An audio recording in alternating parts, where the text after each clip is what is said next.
Hello everyone, welcome back, and you're watching my YouTube channel Technical World.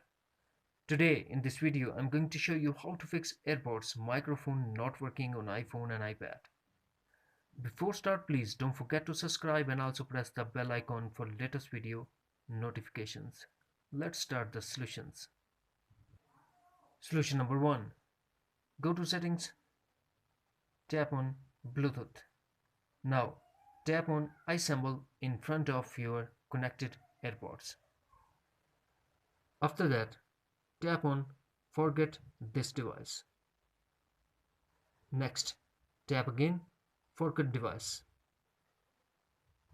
Next, turn off Bluetooth and go to iPhone home screen and force restart your iPhone. For that, press home button and the power button at the same time until Apple logo appears.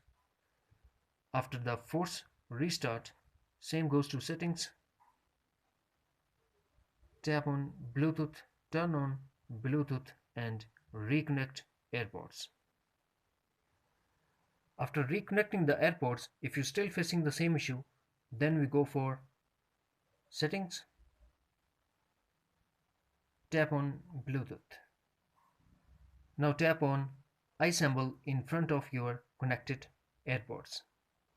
Next, tap on microphone, and under microphone we have to make sure that we have to select always left or right.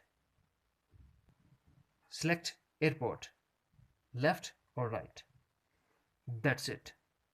Friends, if you found this video helpful, then please like and share as well. Thanks for watching. Take care. Bye bye.